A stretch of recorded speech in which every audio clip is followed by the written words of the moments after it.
seguridad y paz en el conflicto de los siglos. Capítulo 1. El destino del mundo predicho. Oh, si también tú conocieses, a lo menos en este tu día, lo que toca a tu paz, mas ahora está encubierto de tus ojos, porque vendrán días sobre ti, que tus enemigos te cercarán con baluarte, y te pondrán cerco, y de todas partes te pondrán en estrecho, y te derribarán a tierra, y a tus hijos dentro de ti, y no dejarán sobre ti piedra sobre piedra, por cuanto no conociste el tiempo de tu visitación.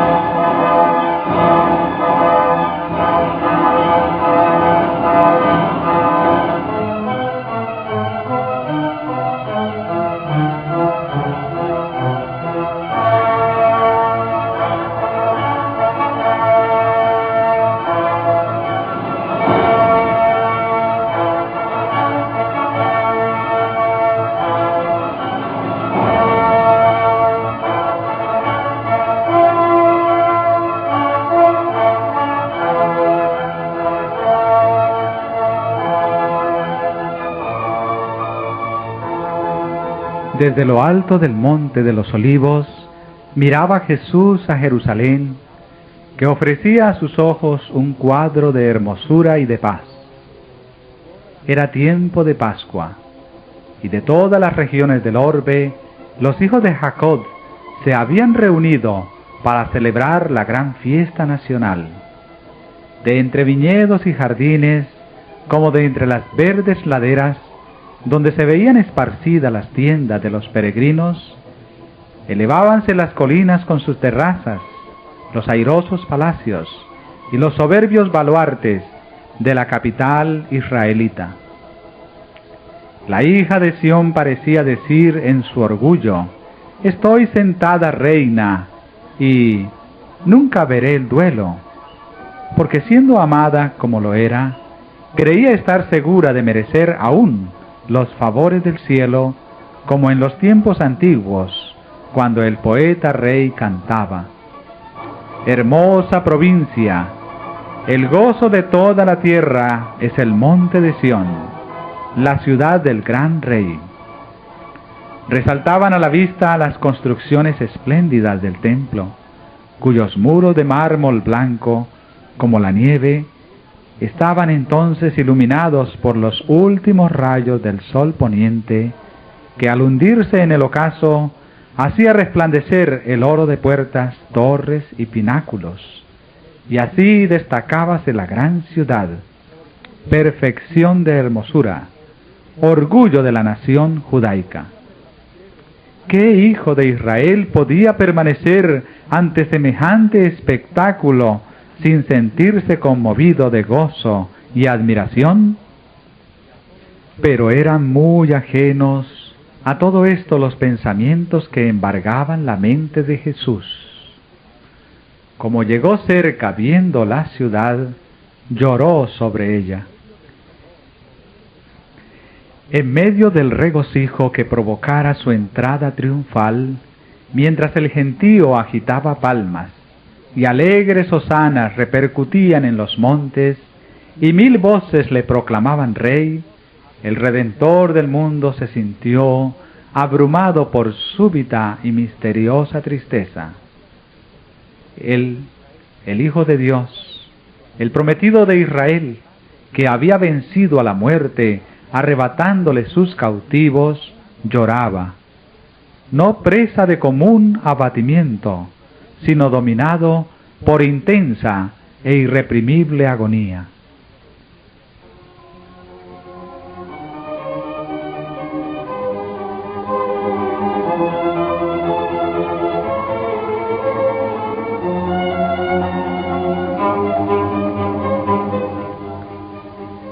No lloraba por sí mismo, por más que supiera a dónde iba, Hexemaní, lugar de su próxima y terrible agonía, extendíase ante su vista.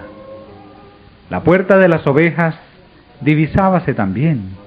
Por ella habían entrado durante siglos y siglos las víctimas para el sacrificio, y pronto iba a abrirse para él, cuando como cordero fuera llevado al matadero. Poco más allá se destacaba el Calvario, lugar de la crucifixión. Sobre la senda que pronto le tocaría recorrer, iban a caer densas y horrorosas tinieblas, mientras él entregaba su alma en expiación por el pecado. No era, sin embargo, la contemplación de aquellas escenas lo que arrojaba sombras sobre el Señor en aquella hora de gran regocijo, ni tampoco el presentimiento de su angustia sobrehumana lo que nublaba su alma generosa. Lloraba por el fatal destino de los millares de Jerusalén, por la ceguedad y por la dureza de corazón de aquellos a quienes él viniera a bendecir.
La historia de más de 1000 años, durante los cuales Dios extendiera su favor especial y sus tiernos cuidados en beneficio de su pueblo escogido, desarrollábase ante los ojos de Jesús.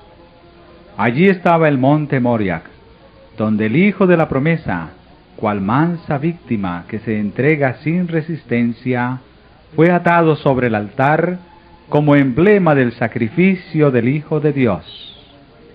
Allí fue donde se le habían confirmado al Padre de los creyentes el pacto de bendición y la gloriosa promesa de un Mesías.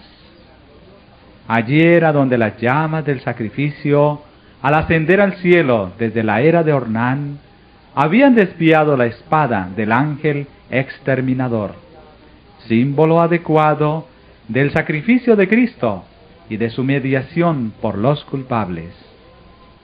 Jerusalén había sido honrada por Dios sobre toda la tierra. El Señor había elegido a Sión, deseóla por habitación para sí. Allí habían proclamado los santos profetas durante siglos y siglos sus mensajes de amonestación. Allí habían mecido los sacerdotes sus incensarios y había subido hacia Dios el humo del incienso mezclado con las plegarias de los adoradores. Allí había sido ofrecida día tras día la sangre de los corderos sacrificados que anunciaban al Cordero de Dios que había de venir al mundo. Allí había manifestado Jehová su presencia en la nube de gloria sobre el propiciatorio. Allí se había asentado la base de la escalera mística que unía el cielo con la tierra, que Jacob viera en sueños, y por la cual los ángeles subían y bajaban, mostrando así al mundo el camino que conduce al lugar santísimo.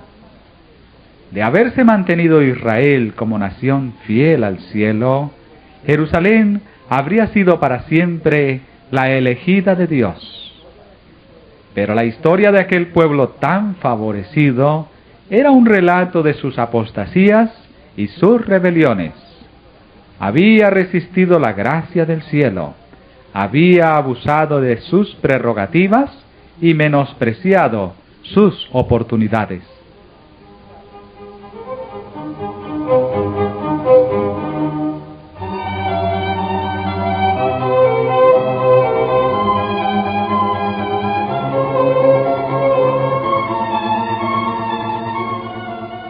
A pesar de que los hijos de Israel hacían escarnio de los mensajeros de Dios y menospreciaban sus palabras, burlándose de sus profetas, el Señor había seguido manifestándoseles como Jehová, fuerte, misericordioso y piadoso, tardo para la ira y grande en benignidad y verdad. Y por más que le rechazaran una y otra vez, de continuo había seguido instándoles con bondad inalterable. Más grande que la amorosa compasión del Padre por su Hijo, era el solícito cuidado con que Dios velaba por su pueblo, enviándole amonestaciones por manos de sus mensajeros, madrugando para enviárselas, porque tuvo compasión de su pueblo y de su morada. Y al fin, habiendo fracasado las amonestaciones, las reprensiones y las súplicas, les envió el mejor don del cielo, más aún, derramó todo el cielo en ese solo don.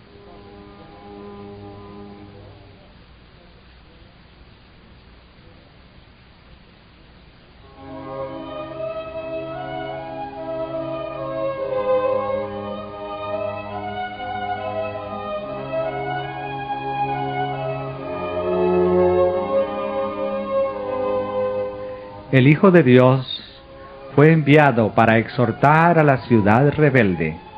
Era Cristo quien había sacado a Israel como una vid de Egipto. Con su propio brazo había arrojado a los gentiles de delante de ella. La había plantado en un repuesto lugar fértil. La había cercado cuidadosamente y había enviado a sus siervos para que la cultivasen. ¿Qué más se había de hacer a mi viña?, exclamó, que yo no haya hecho en ella.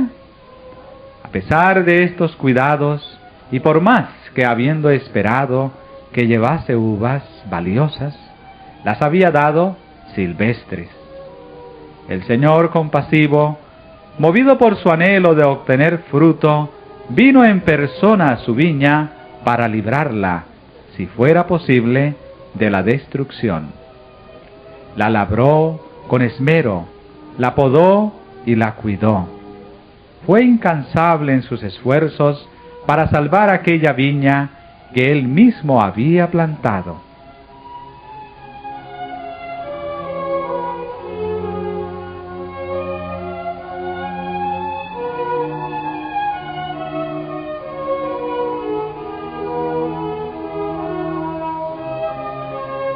Durante 3 años, el Señor de la luz y de la gloria estuvo yendo y viniendo entre su pueblo.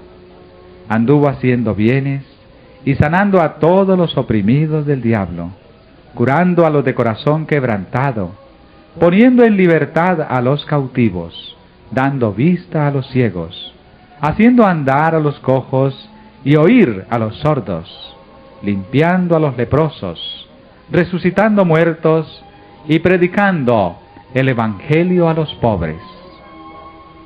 A todas las clases sociales por igual dirigía el llamamiento de gracia: venid a mí todos los que estáis trabajados y cargados, que yo os haré descansar.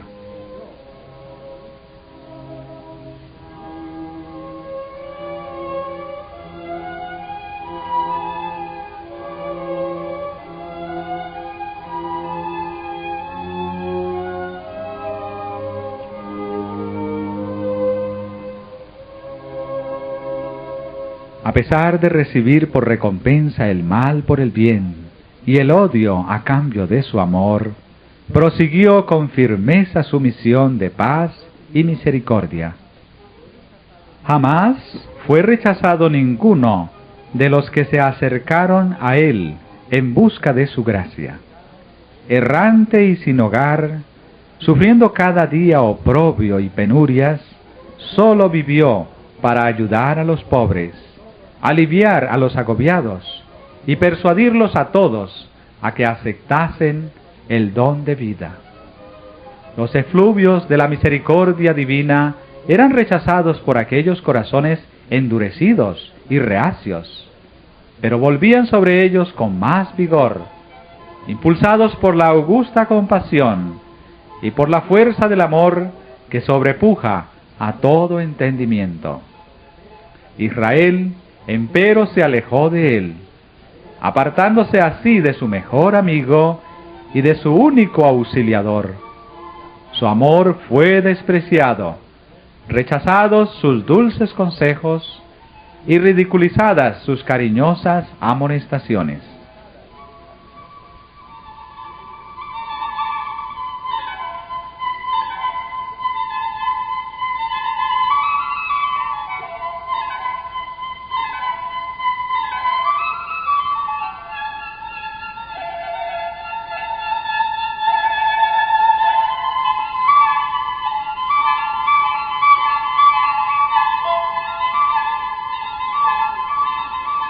La hora de esperanza y de perdón transcurrió rápidamente. La copa de la ira de Dios, por tanto tiempo contenida, estaba casi llena. La nube que había ido formándose a través de los tiempos de apostasía y rebelión, veíase ya negra, cargada de maldiciones, próxima a estallar sobre un pueblo culpable. Y el único que podía librarle de su suerte fatal, inminente, había sido menospreciado, escarnecido y rechazado, y en breve lo iban a crucificar. Cuando el Cristo estuviera clavado en la cruz del Calvario, ya habría transcurrido para Israel su día como nación favorecida y saciada de las bendiciones de Dios. La pérdida de una sola alma se considera como una calamidad infinitamente más grande que la de todas las ganancias y todos los tesoros de un mundo. Pero mientras Jesús fijaba su mirada en Jerusalén, veía la ruina de toda una ciudad, de todo un pueblo, de aquella ciudad y de aquel pueblo que habían sido elegidos de Dios, su especial tesoro.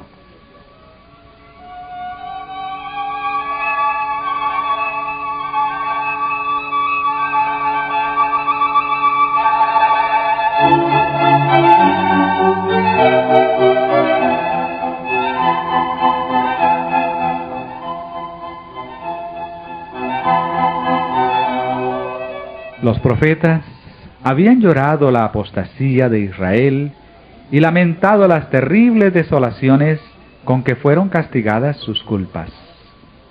Jeremías deseaba que sus ojos se volvieran manantiales de lágrimas, para llorar día y noche por los muertos de la hija de su pueblo y por el rebaño del Señor que fue llevado cautivo.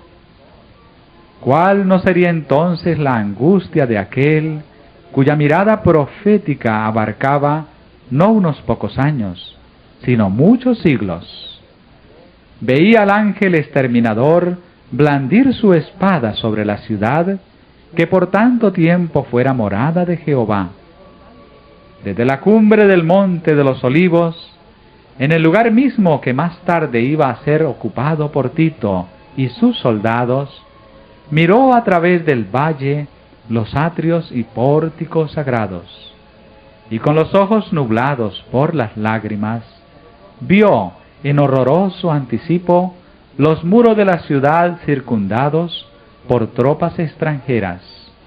Oyó el estrépito de las legiones que marchaban en son de guerra, y los tristes lamentos de las madres y de los niños que lloraban por pan en la ciudad sitiada. Vio el templo santo y hermoso, los palacios y las torres devorados por las llamas, dejando en su lugar tan solo un montón de humeantes ruinas.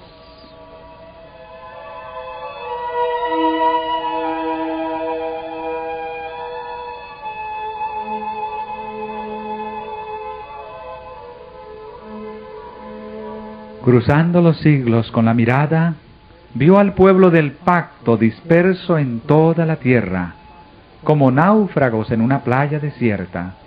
En la retribución temporal que estaba por caer sobre sus hijos, vio como el primer trago de la copa de la ira, que en el juicio final aquel mismo pueblo deberá apurar hasta las heces.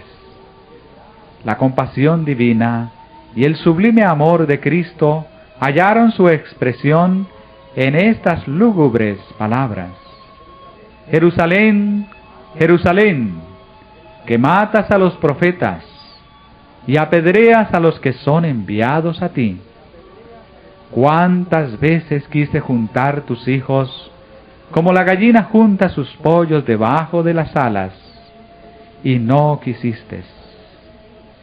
Oh, si tú, nación favorecida entre todas, hubieras conocido el tiempo de tu visitación y lo que atañe a tu paz.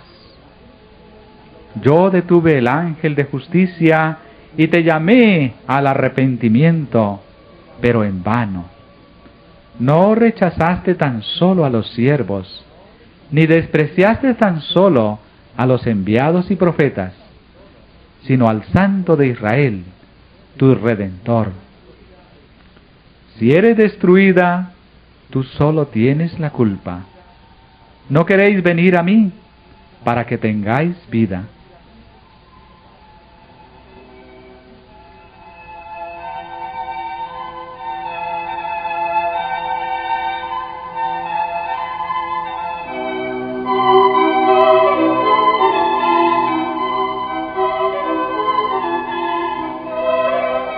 Cristo vio en Jerusalén un símbolo del mundo endurecido en la incredulidad y rebelión, que corría presuroso a recibir el pago de la justicia de Dios.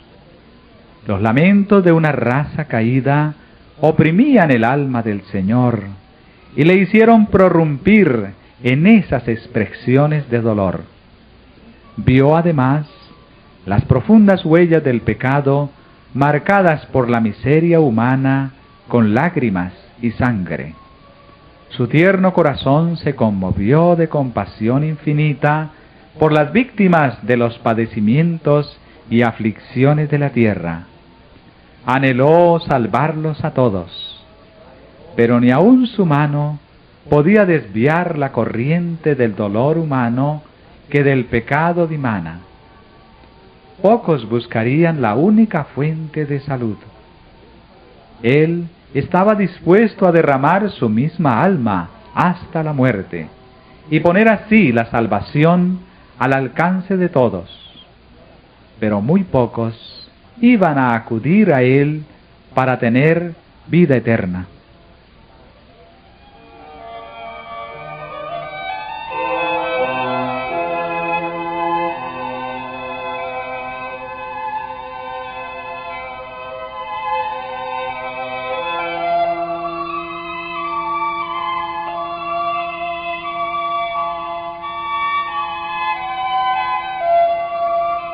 Mirad al Rey del cielo, derramando copioso llanto.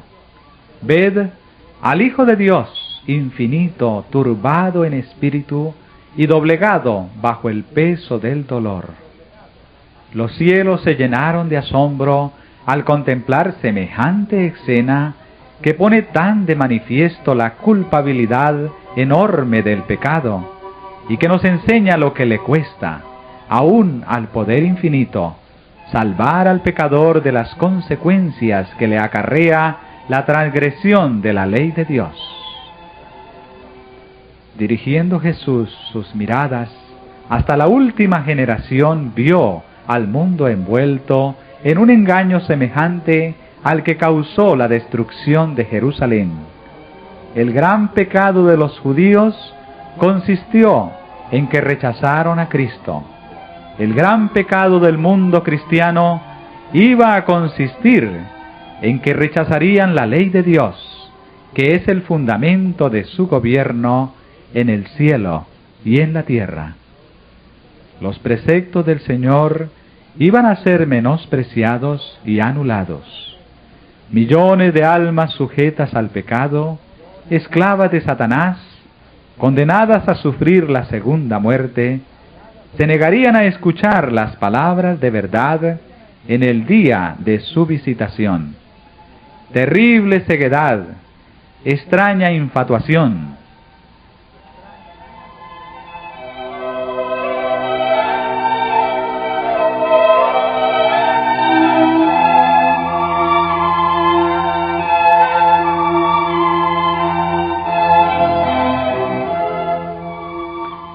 Dos días antes de la Pascua, cuando Cristo se había despedido ya del templo por última vez, después de haber denunciado públicamente la hipocresía de los príncipes de Israel, volvió al monte de los Olivos, acompañado de sus discípulos, y se sentó entre ellos, en una ladera cubierta de blando césped, dominando con la vista la ciudad.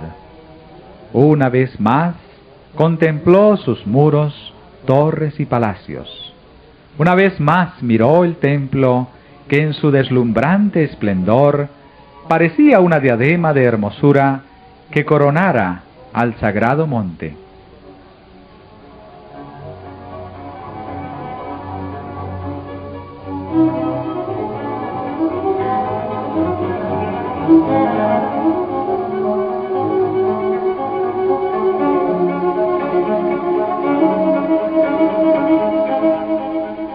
Mil años antes, el salmista había magnificado la bondad de Dios hacia Israel, porque había escogido aquel templo como su morada.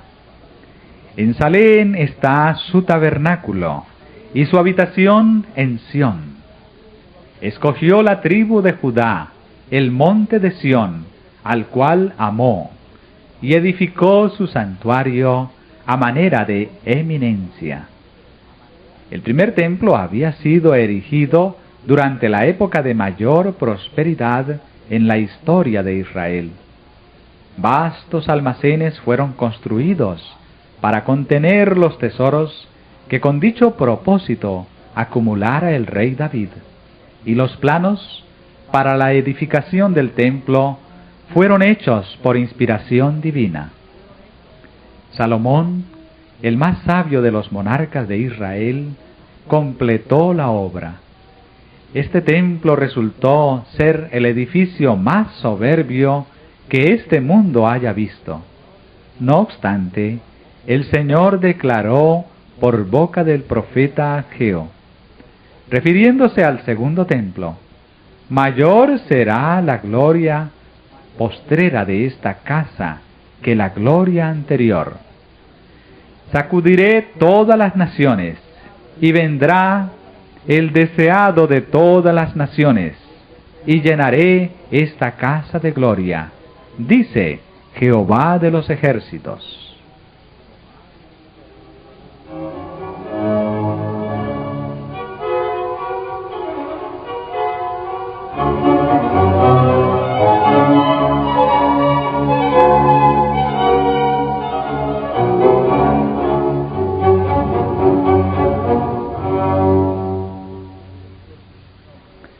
Después de su destrucción por Nabucodonosor, el templo fue reconstruido unos 5 siglos antes del nacimiento de Cristo, por un pueblo que tras largo cautiverio había vuelto a su país asolado y casi desierto. Había entonces en Israel algunos hombres muy ancianos que habían visto la gloria del templo de Salomón y que lloraban al ver el templo nuevo, que parecía tan inferior al anterior. El sentimiento que dominaba entre el pueblo nos es fielmente descrito por el profeta cuando dice: ¿quién ha quedado entre vosotros que haya visto esta casa en su primera gloria y cual ahora la veis? ¿No es ella como nada delante de nuestros ojos? Entonces fue dada la promesa de que la gloria del segundo templo sería mayor que la del primero.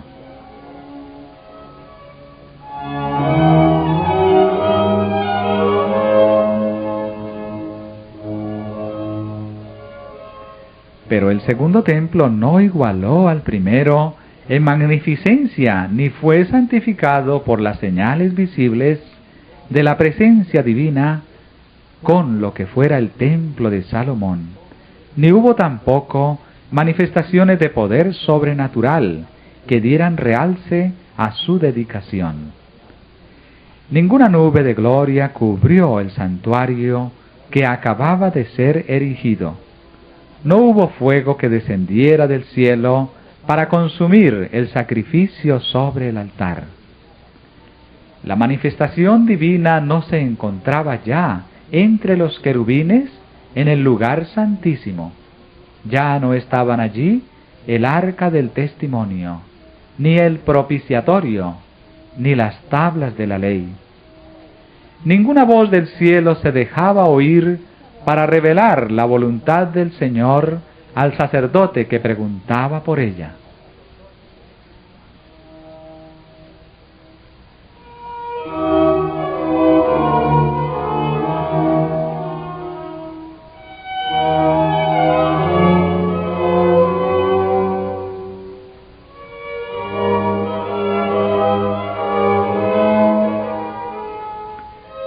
Durante varios siglos, los judíos se habían esforzado para probar cómo y dónde se había cumplido la promesa que Dios había dado por Ageo.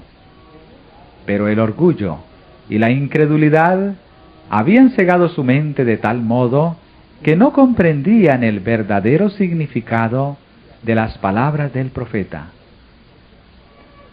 Al segundo templo no le fue conferido el honor de ser cubierto con la nube de la gloria de Jehová, pero sí fue honrado con la presencia de uno en quien habitaba corporalmente la plenitud de la divinidad, de uno que era Dios mismo manifestado en carne.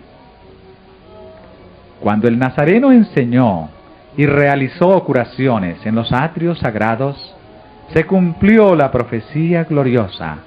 Él era el deseado de todas las naciones que entraba en su templo. Por la presencia de Cristo y sólo por ella, la gloria del segundo templo superó la del primero. Pero Israel tuvo en poco al anunciado don del cielo, y con el humilde maestro que salió aquel día por la puerta de oro, la gloria había abandonado el templo para siempre. Así se cumplieron las palabras del Señor, que dijo: He aquí, vuestra casa os es dejada desierta.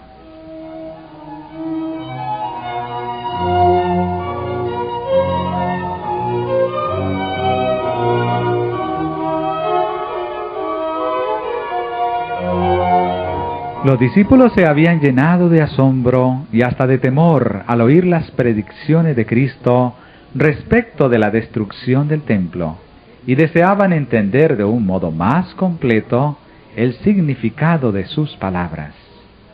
Durante más de 40 años se habían prodigado riquezas, trabajo y arte arquitectónico para enaltecer los esplendores y la grandeza de aquel templo.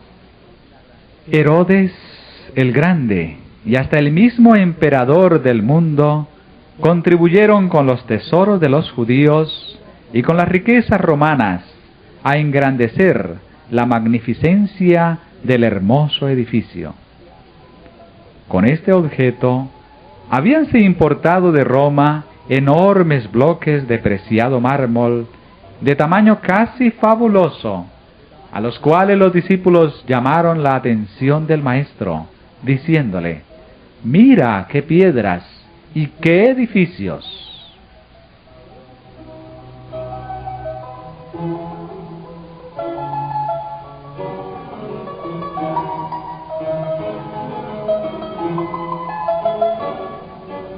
Pero Jesús contestó con estas solemnes y sorprendentes palabras: De cierto os digo, que no será dejada aquí piedra sobre piedra, que no sea destruida.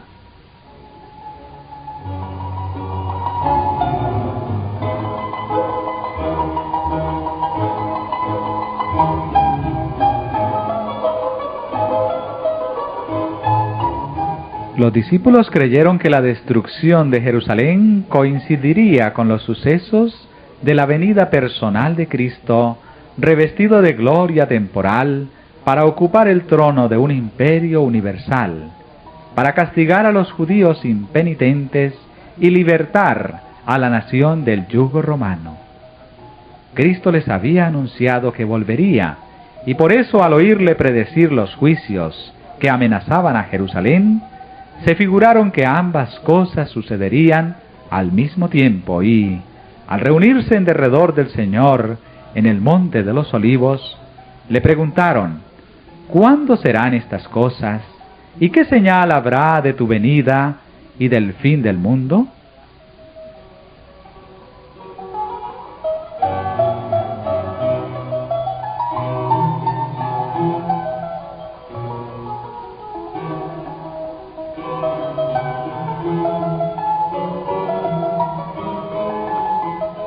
Lo porvenir les era misericordiosamente velado a los discípulos. De haber visto con toda claridad esos dos terribles acontecimientos futuros, los sufrimientos del Redentor y su muerte, y la destrucción del templo y de la ciudad, los discípulos hubieran sido abrumados por el miedo y el dolor. Cristo les dio un bosquejo de los sucesos culminantes que habrían de desarrollarse antes de la consumación de los tiempos.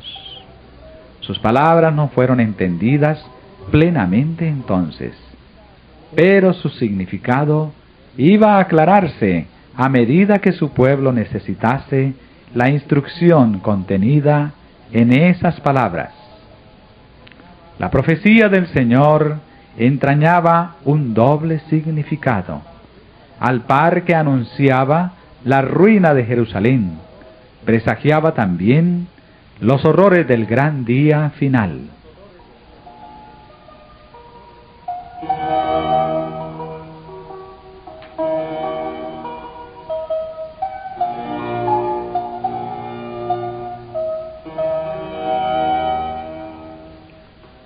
Jesús declaró a los discípulos los castigos que iban a caer sobre el apóstata Israel, y especialmente los que debería sufrir por haber rechazado y crucificado al Mesías.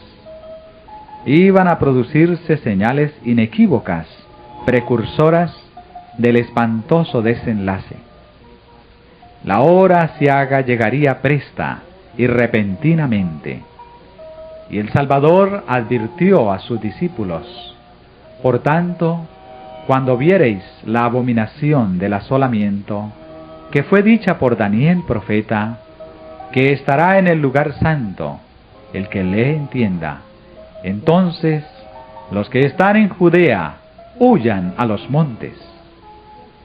Tan pronto como los estandartes del ejército romano idólatra fuesen clavados en el suelo sagrado, que se extendía varios estadios más allá de los muros, los creyentes en Cristo debían huir a un lugar seguro.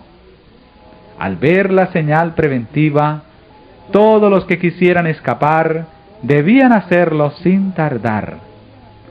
Tanto en tierra de Judea como en la propia ciudad de Jerusalén, el aviso de la fuga debía ser aprovechado en el acto. Todo el que se hallase en aquel instante en el tejado de su casa no debía entrar en ella ni para tomar consigo los más valiosos tesoros. Los que trabajaran en el campo y en los viñedos no debían perder tiempo en volver por las túnicas que se hubiesen quitado para sobrellevar mejor el calor y la faena del día. Todos debían marcharse sin tardar si no querían verse envueltos en la ruina general.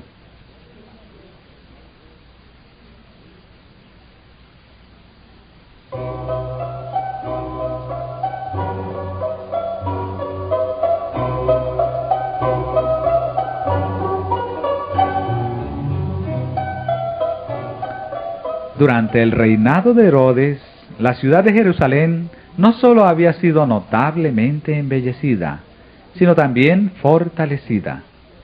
Se erigieron torres, muros y fortalezas que, unidos a la ventajosa situación topográfica del lugar, la hacían aparentemente inexpugnable. Si en aquellos días alguien hubiese predicho públicamente la destrucción de la ciudad, sin duda habría sido considerado, cual lo fuera Noé en su tiempo, como alarmista insensato. Pero Cristo había dicho: el cielo y la tierra pasarán, mas mis palabras no pasarán. La ira del Señor se había declarado contra Jerusalén a causa de sus pecados, y su obstinada incredulidad hizo inevitable su condenación.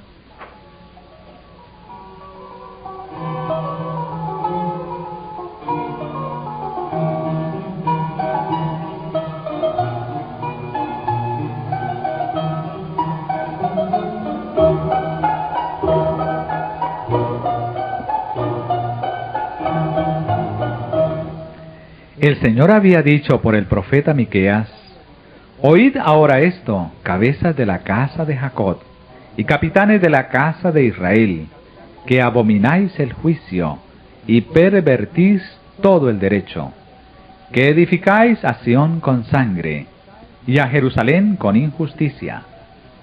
Sus cabezas juzgan por cohecho, y sus sacerdotes enseñan por precio, y sus profetas adivinan por dinero, y apóyanse en Jehová diciendo: ¿no está Jehová entre nosotros? ¿No vendrá mal sobre nosotros?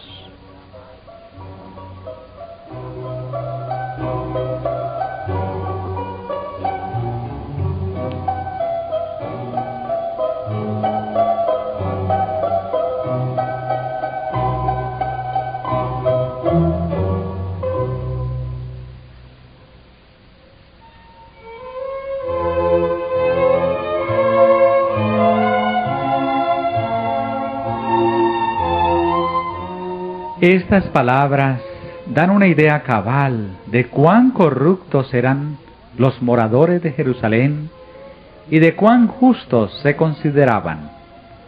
A la vez que se decían escrupulosos observadores de la ley de Dios, quebrantaban todos sus preceptos. La pureza de Cristo y su santidad hacían resaltar la iniquidad de ellos. Por eso le aborrecían y le señalaban como el causante de todas las desgracias que les habían sobrevenido como consecuencia de su maldad. Aunque hartos sabían que Cristo no tenía pecado, declararon que su muerte era necesaria para la seguridad de la nación. Los príncipes de los sacerdotes y los fariseos decían: si le dejamos así, todos creerán en él, y vendrán los romanos y destruirán nuestro lugar y nuestra nación. Si se sacrificaba a Cristo, pensaban ellos, podrían ser otra vez un pueblo fuerte y unido. Así discurrían y convinieron con el sumo sacerdote en que era mejor que uno muriera y no que la nación entera se perdiese.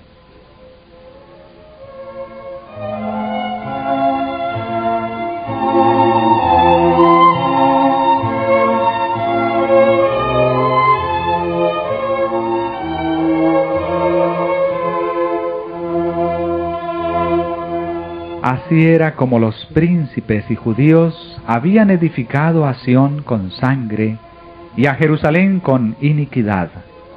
Y al paso que sentenciaban a muerte a su Salvador, porque les echara en cara sus iniquidades, se atribuían tanta justicia que se consideraban el pueblo favorecido de Dios y esperaban que el Señor viniese a librarlos de sus enemigos. Por tanto, había añadido el profeta: a causa de vosotros será Sión arada como campo, y Jerusalén será majanos, y el monte de la casa como cumbres de breñal.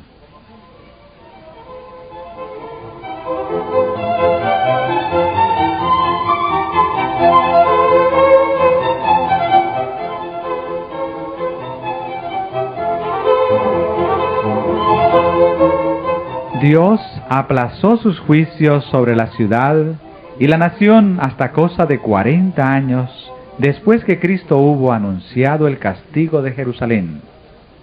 Admirable fue la paciencia que tuvo Dios con los que rechazaban su evangelio y asesinaran a su Hijo. La parábola de la higuera estéril representa el trato bondadoso de Dios con la nación judía. Ya había sido dada la orden: córtala, ¿por qué ocupará aún la tierra? Pero la divina misericordia la preservó por algún tiempo, y había todavía muchos judíos que ignoraban lo que habían sido el carácter y la obra de Cristo. Y los hijos no habían tenido las oportunidades ni visto la luz que sus padres habían rechazado. Por medio de la predicación de los apóstoles y de sus compañeros, Dios iba a hacer brillar la luz sobre ellos para que pudiesen ver cómo se habían cumplido las profecías, no únicamente las que se referían al nacimiento y vida del Salvador, sino también las que anunciaban su muerte y su gloriosa resurrección. Los hijos no fueron condenados por los pecados de sus padres, pero cuando conocieron ya plenamente la luz que fuera dada a sus padres, rechazaron la luz adicional que a ellos mismos les fuera concedida. Entonces se hicieron cómplices de las culpas de los padres y colmaron la medida de su iniquidad.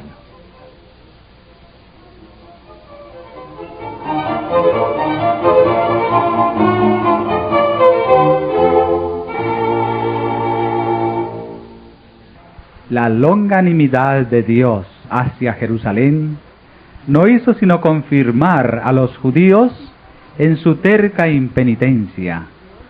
Por el odio y la crueldad que manifestaron hacia los discípulos de Jesús, rechazaron el último ofrecimiento de misericordia.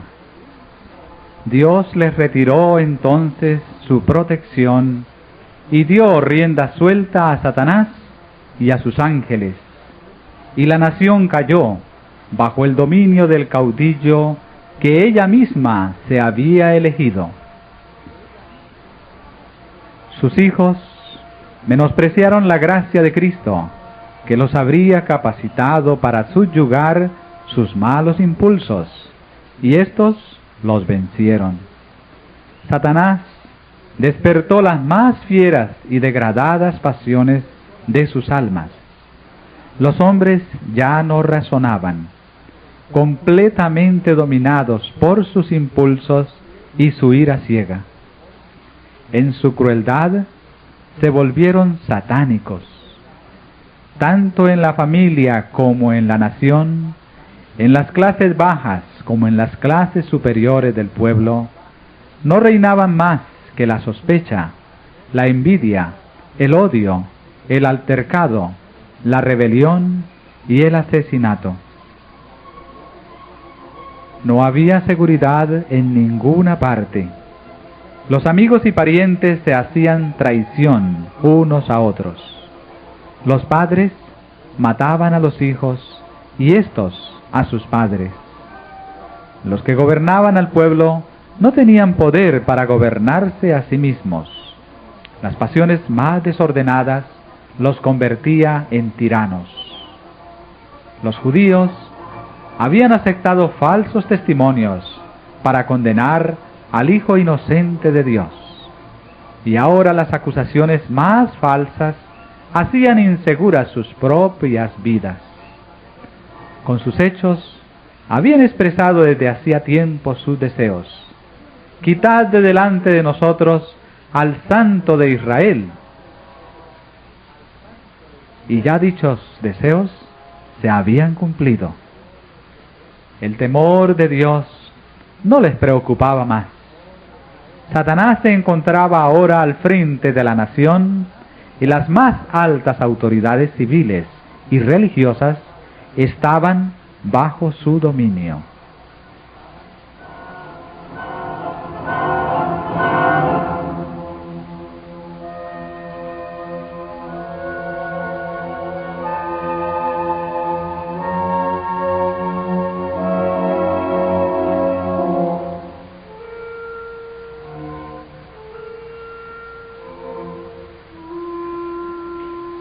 Los jefes de los bandos opuestos hacían a veces causa común para despojar y torturar a sus desgraciadas víctimas, y otras veces esas mismas facciones peleaban unas contra otras y se daban muerte sin misericordia.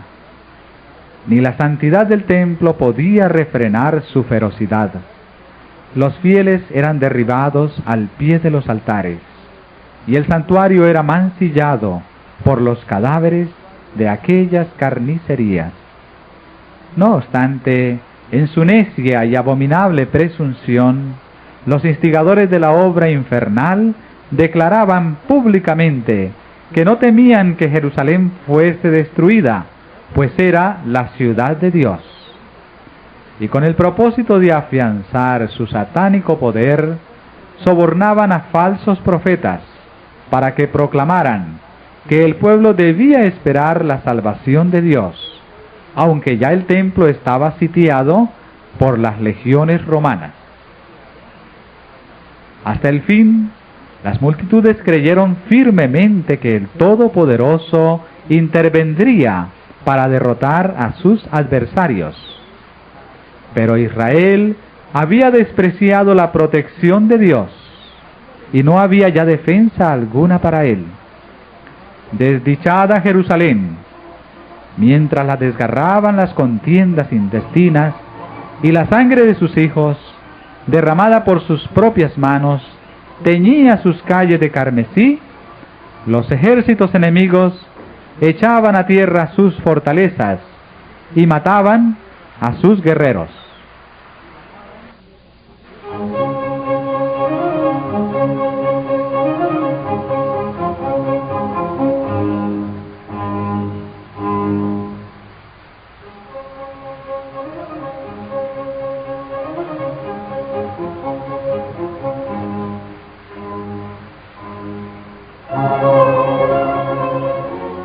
Todas las predicciones de Cristo acerca de la destrucción de Jerusalén se cumplieron al pie de la letra. Los judíos palparon la verdad de aquellas palabras de advertencia del Señor. Con la medida que medís, se os medirá.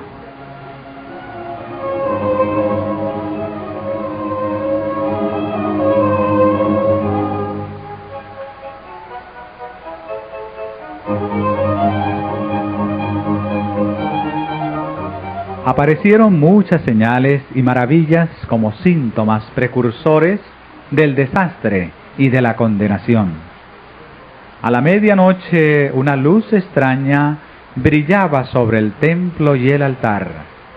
En las nubes, a la puesta del sol, se veían como carros y hombres de guerra que se reunían para la batalla. Los sacerdotes que ministraban de noche en el santuario eran aterrorizados por ruidos misteriosos.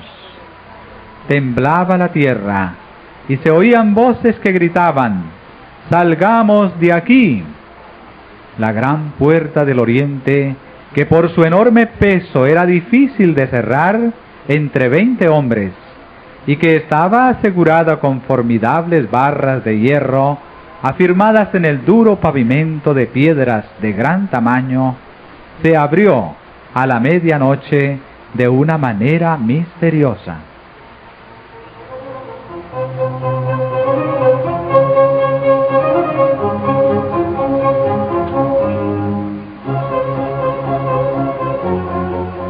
Durante 7 años un hombre recorrió continuamente las calles de Jerusalén, anunciando las calamidades que iban a caer sobre la ciudad. De día y de noche entonaba la frenética endecha: voz del oriente, voz del occidente, voz de los cuatro vientos, voz contra Jerusalén y contra el templo, voz contra el esposo y la esposa, voz contra todo el pueblo. Este extraño personaje fue encarcelado y azotado sin que exhalase una queja. A los insultos que le dirigían y a las burlas que le hacían, no contestaba sino con estas palabras: ¡ay de Jerusalén! ¡Ay! ¡Ay de sus moradores! Y sus tristes presagios no dejaron de oírse, sino cuando entró la muerte en el sitio que él había predicho.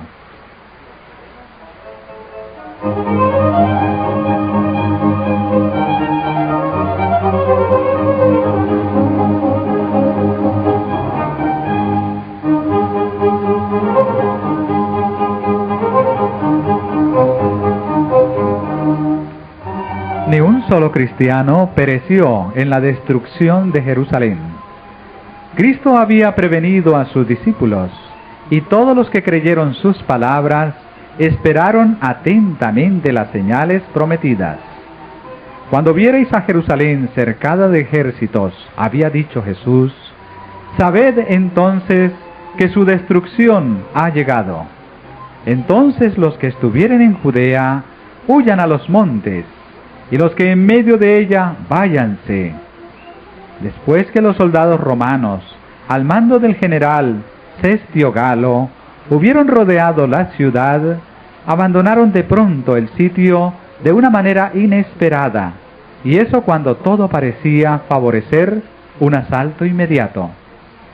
Perdida ya la esperanza de poder resistir el ataque, los sitiados estaban a punto de rendirse, cuando el general romano retiró sus fuerzas sin motivo aparente para ello. Empero, la previsora misericordia de Dios había dispuesto los acontecimientos para bien de los suyos. Ya estaba dada la señal a los cristianos que aguardaban el cumplimiento de las palabras de Jesús. Y en aquel momento se les ofrecía una oportunidad que debían aprovechar para huir, conforme a las indicaciones dadas por el Maestro. Los sucesos se desarrollaron de modo tal que ni los judíos ni los romanos hubieran podido evitar la huida de los creyentes. Habiéndose retirado Cestio, los judíos hicieron una salida para perseguirle, y entre tanto que ambas fuerzas estaban así empeñadas, los cristianos pudieron salir de la ciudad, aprovechando la circunstancia de estar los alrededores totalmente despejados de enemigos que hubieran podido cerrarles el paso. En la época del sitio, los judíos habían acudido numerosos a Jerusalén para celebrar la fiesta de los tabernáculos, y así fue como los cristianos esparcidos por todo el país pudieron escapar sin dificultad. Inmediatamente se encaminaron hacia un lugar seguro, la ciudad de Pella, en tierra de Perea, allende el Jordán.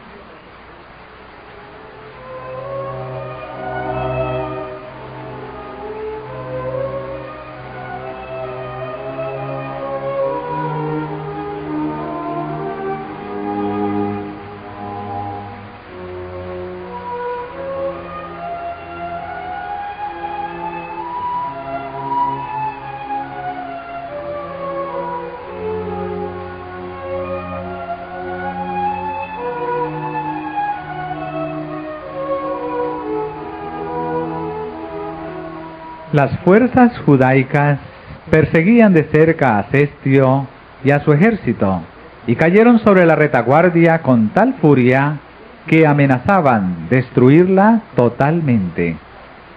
Solo a duras penas pudieron las huestes romanas cumplir su retirada. Los judíos no sufrieron más que pocas bajas, y con los despojos que obtuvieron, volvieron en triunfo a Jerusalén.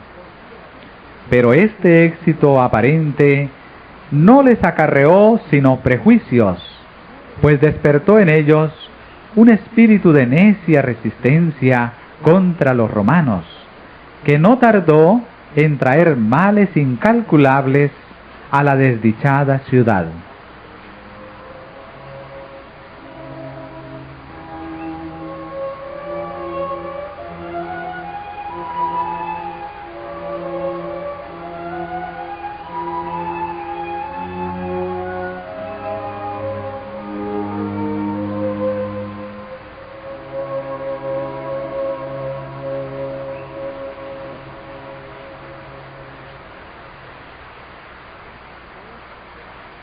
Espantosas fueron las calamidades que sufrió Jerusalén cuando el sitio se reanudó bajo el mando de Tito. La ciudad fue sitiada en el momento de la Pascua, cuando millones de judíos se hallaban reunidos dentro de sus muros. Los depósitos de provisiones que, de haber sido conservados, hubieran podido abastecer a toda la población por varios años, habían sido destruidos a consecuencia de la rivalidad y de las represalias de las facciones en lucha, y pronto los vecinos de Jerusalén empezaron a sucumbir a los horrores del hambre. Una medida de trigo se vendía por un talento. Tan atroz era el hambre que los hombres roían el cuero de sus cintos, sus sandalias y las cubiertas de sus escudos. Muchos salían durante la noche para recoger las plantas silvestres que crecían fuera de los muros, a pesar de que muchos de ellos eran aprehendidos y muertos por crueles torturas, y a menudo los que lograban escapar eran despojados de aquello que habían conseguido, aún con riesgo de la vida.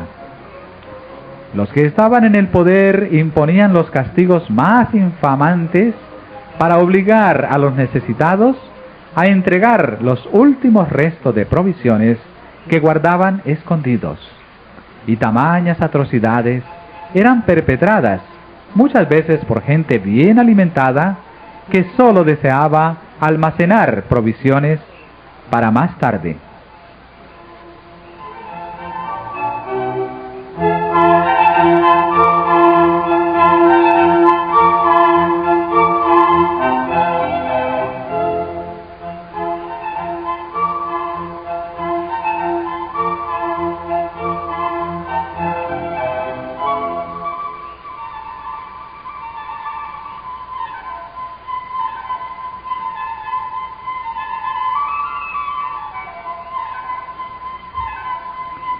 Millares murieron a consecuencia del hambre y la pestilencia.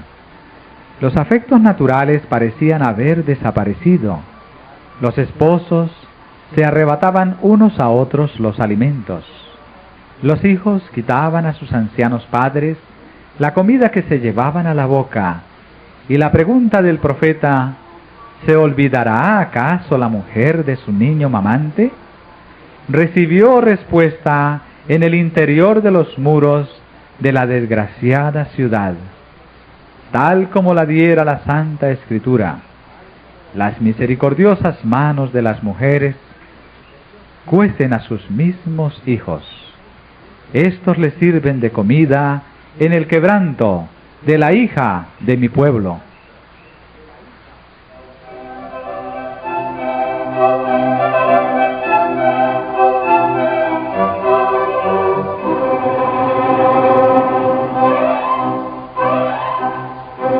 Una vez más se cumplía la profecía pronunciada 14 siglos antes y que dice: la mujer tierna y delicada en medio de ti, que nunca probó a asentar en tierra la planta de su pie, de pura delicadeza y ternura, su ojo será avariento para con el marido de su seno, y para con su hijo y su hija.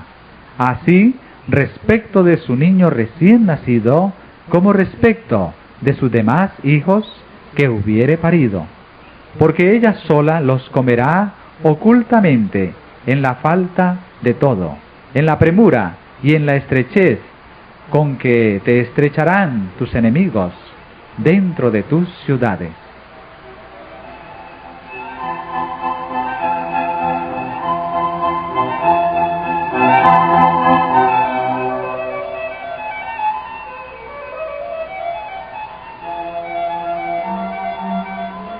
Los jefes romanos procuraron aterrorizar a los judíos para que se rindiesen.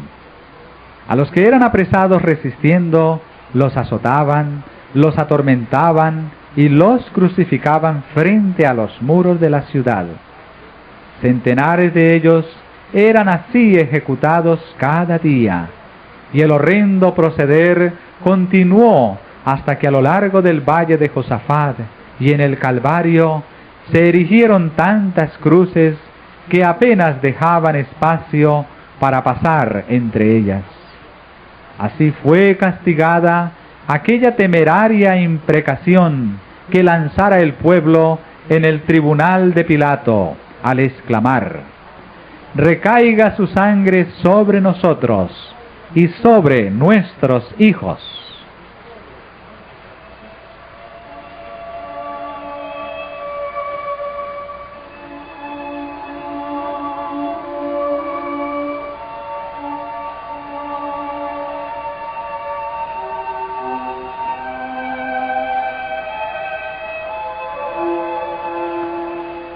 De buen grado hubiera Tito hecho cesar tan terribles escenas y ahorrado a Jerusalén la plena medida de su condenación. Le horrorizaba ver los montones de cadáveres en los valles. Como obsesionado, miraba desde lo alto del monte de los Olivos el magnífico templo y dio la orden en que no se tocara una sola de sus piedras. Antes de hacer la tentativa de apoderarse de esa fortaleza, dirigió un fervoroso llamamiento a los jefes judíos para que no le obligasen a profanar con sangre el lugar sagrado. Si querían salir a pelear en cualquier otro sitio, ningún romano violaría la santidad del templo.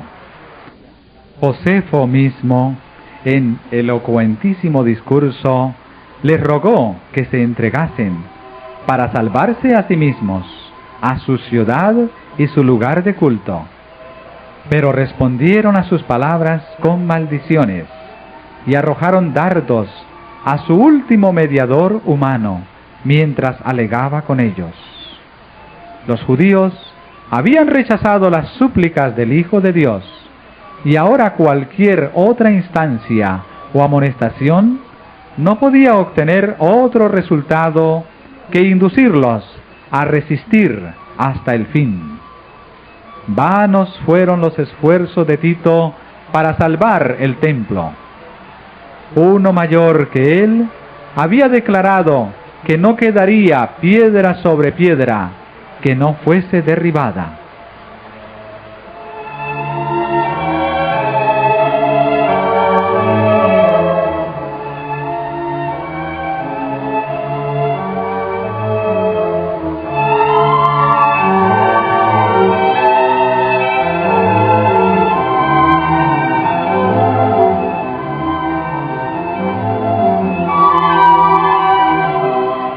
La ciega obstinación de los jefes judíos y los odiosos crímenes perpetrados en el interior de la ciudad sitiada excitaron el horror y la indignación de los romanos, y finalmente Tito dispuso tomar el templo por asalto. Resolvió, sin embargo, que si era posible evitaría su destrucción, pero sus órdenes no fueron obedecidas. A la noche, cuando se había retirado a su tienda para descansar, los judíos hicieron una salida desde el templo y atacaron a los soldados que estaban afuera. Durante la lucha, un soldado romano arrojó al pórtico por una abertura un leño encendido, e inmediatamente ardieron los aposentos enmaderados de cedro que rodeaban el edificio santo. Tito acudió apresuradamente, seguido por sus generales y legionarios, y ordenó a los soldados que apagasen las llamas. Sus palabras no fueron escuchadas. Furiosos, los soldados arrojaban teas encendidas en las cámaras contiguas al templo y con sus espadas degollaron a gran número de los que habían buscado refugio allí. La sangre corría como agua por las gradas del templo. Miles y miles de judíos perecieron. Por sobre el ruido de la batalla se oían voces que gritaban: ¡Y Chabot! La gloria se alejó.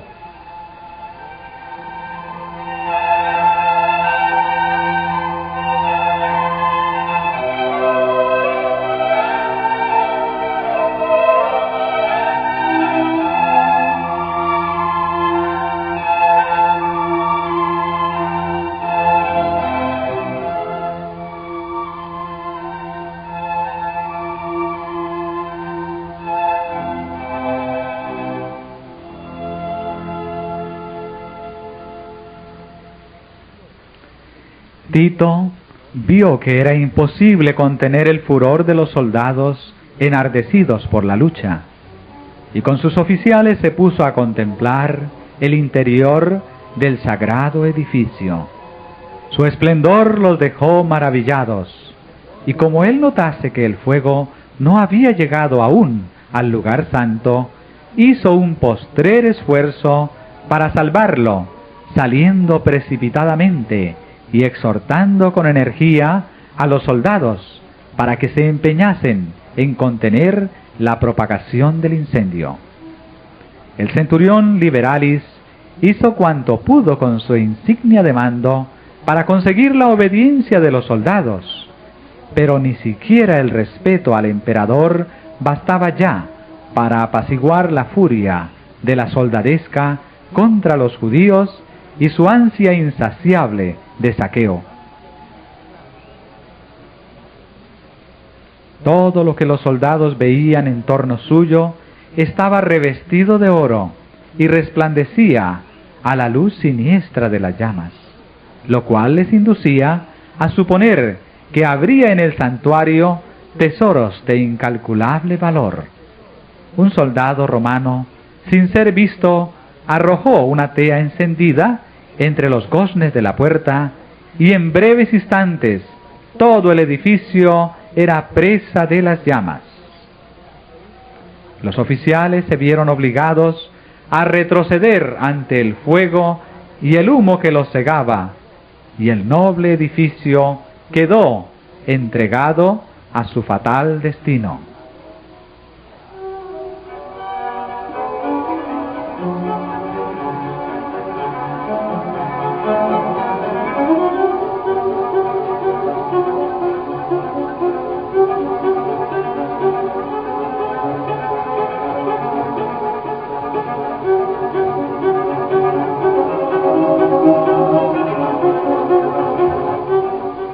Aquel espectáculo llenaba de espanto a los romanos. ¿Qué sería para los judíos?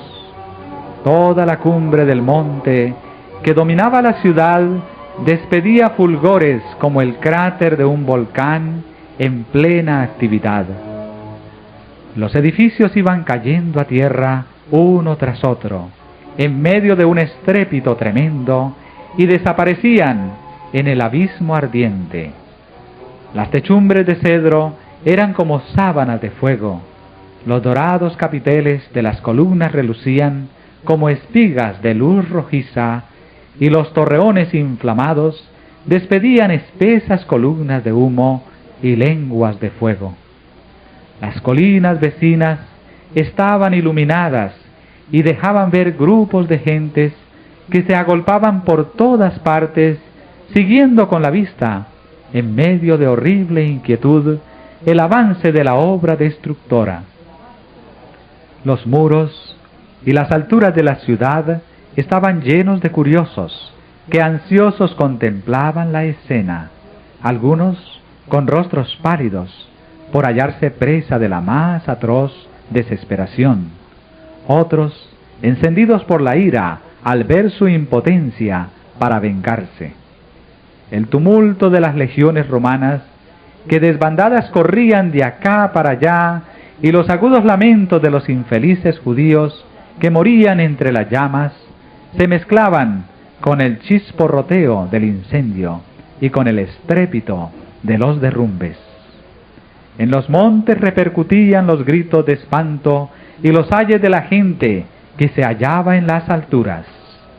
A lo largo de los muros se oían gritos y gemidos, y aun los que morían de hambre hacían un supremo esfuerzo para lanzar un lamento de angustia y desesperación.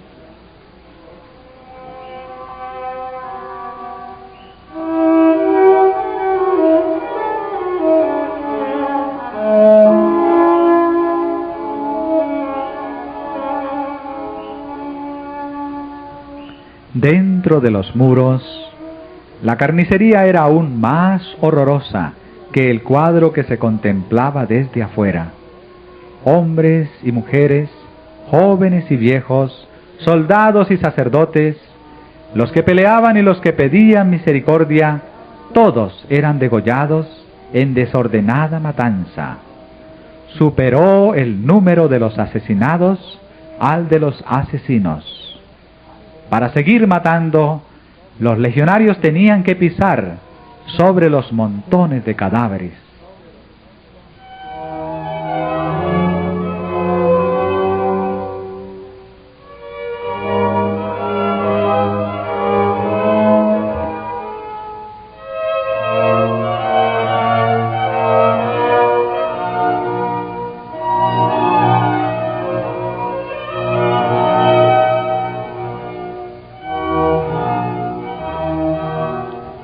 Destruido el templo, no tardó la ciudad entera en caer en poder de los romanos. Los caudillos judíos abandonaron las torres que consideraban inexpugnables y Tito las encontró vacías. Contemplólas asombrado y declaró que Dios mismo las había entregado en sus manos, pues ninguna máquina de guerra, por poderosa que fuera, hubiera logrado hacerle dueño de tan formidables baluartes. La ciudad y el templo fueron arrasados hasta sus cimientos. El solar sobre el cual se irguiera el santuario fue arado como campo. En el sitio y en la mortandad que le siguió, perecieron más de 1 millón de judíos. Los que sobrevivieron fueron llevados cautivos, vendidos como esclavos, conducidos a Roma para enaltecer el triunfo del conquistador, arrojados a las fieras del circo o desterrados y esparcidos por toda la tierra.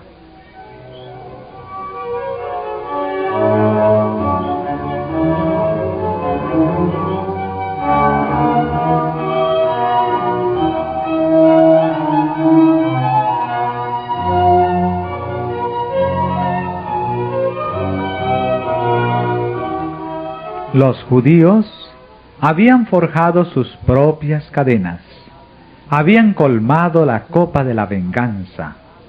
En la destrucción absoluta de que fueron víctimas como nación, y en todas las desgracias que les persiguieron en la dispersión, no hacían sino cosechar lo que habían sembrado con sus propias manos. Dice el profeta: es tu destrucción, oh Israel, el que estés contra mí, porque has caído por tu iniquidad. Los padecimientos de los judíos son muchas veces representados como castigo que cayó sobre ellos por decreto del Altísimo. Así es como el gran engañador procura ocultar su propia obra. Por la tenacidad con que rechazaron el amor y la misericordia de Dios, los judíos le hicieron retirar su protección, y Satanás pudo regirlos como quiso. Las horrorosas crueldades perpetradas durante la destrucción de Jerusalén demuestran el poder con que se ensaña Satanás sobre aquellos que ceden a su influencia.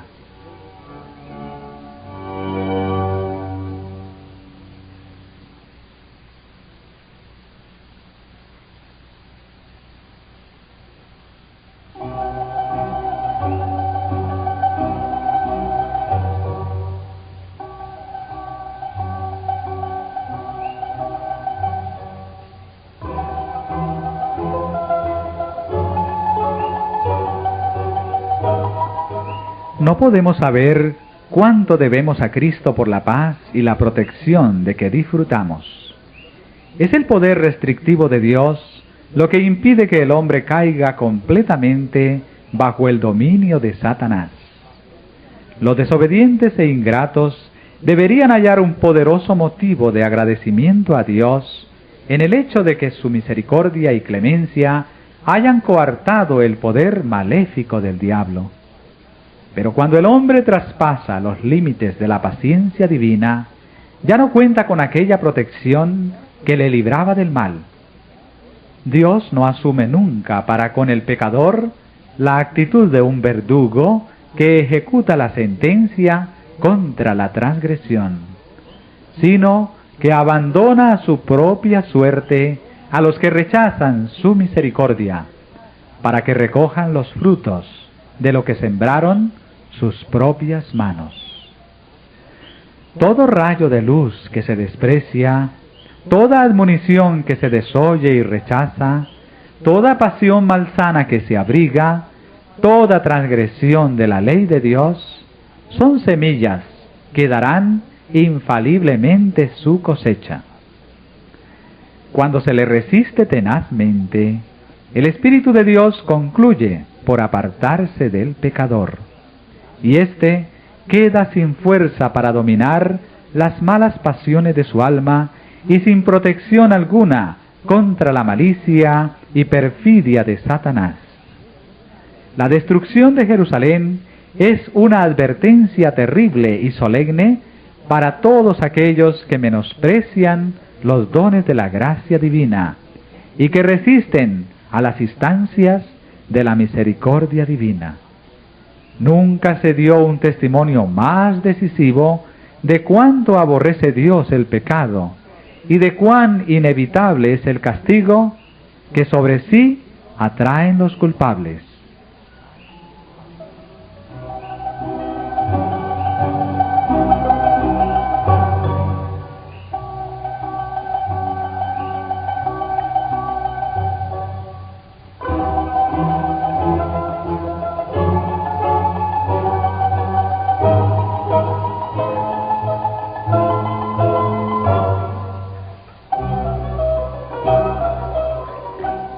La profecía del Salvador referente al juicio que iba a caer sobre Jerusalén va a tener otro cumplimiento, y la terrible desolación del primero no fue más que un pálido reflejo de lo que será el segundo. En lo que acaeció a la ciudad escogida, podemos ver anunciada la condenación de un mundo que rechazó la misericordia de Dios y pisoteó su ley. Lóbregos son los anales de la humana miseria que ha conocido la tierra a través de siglos de crímenes. Al contemplarlos, el corazón desfallece y la mente se abruma de estupor. Horrendas han sido las consecuencias de haber rechazado la autoridad del cielo. Pero una escena aún más sombría nos anuncian las revelaciones de lo porvenir. La historia de lo pasado, la interminable serie de alborotos, conflictos y contiendas, toda la armadura del guerrero en el tumulto de batalla, y los vestidos revolcados en sangre, ¿qué son y qué valen en comparación con los horrores de aquel día, cuando el Espíritu de Dios se aparte del todo de los impíos y los deje abandonados a sus fieras pasiones y a merced de la hazaña satánica? Entonces el mundo verá, como nunca los vio, los resultados del gobierno de Satanás.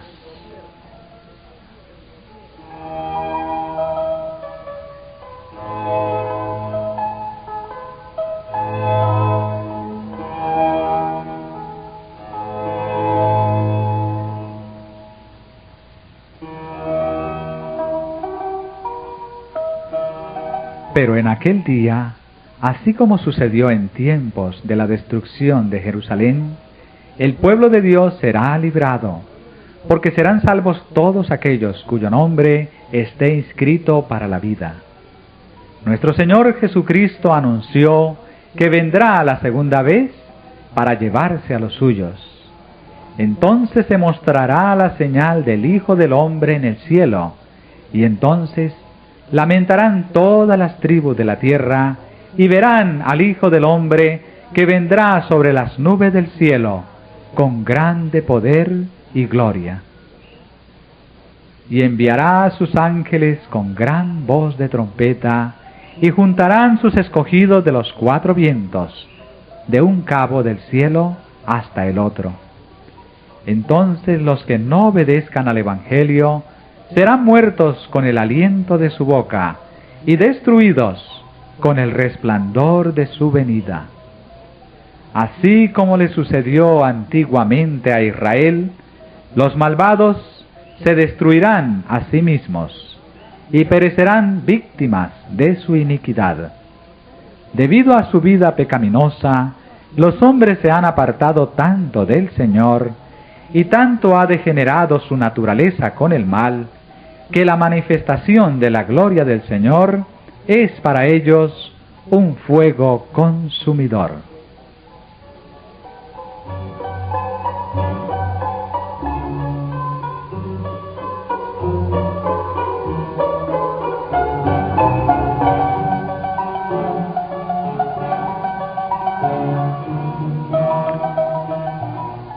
Deben guardarse los hombres de no menospreciar el aviso de Cristo respecto a su segunda venida, porque como anunció a los discípulos la destrucción de Jerusalén y les dio una señal para cuando se acercara la ruina, así también previno al mundo del día de la destrucción final y nos dio señales de la proximidad de ésta, para que todos los que quieran puedan huir de la ira que vendrá, dijo Jesús. Y habrá señales en el sol y en la luna y en las estrellas, y sobre la tierra angustia de naciones. Cuando viereis todas estas cosas, sabed que está cercano a las puertas. Velad, pues, es la amonestación del Señor. Los que le presten atención no serán dejados en tinieblas, ni sorprendidos por aquel día. Pero los que no quieran velar serán sorprendidos, porque el día del Señor vendrá así como ladrón de noche.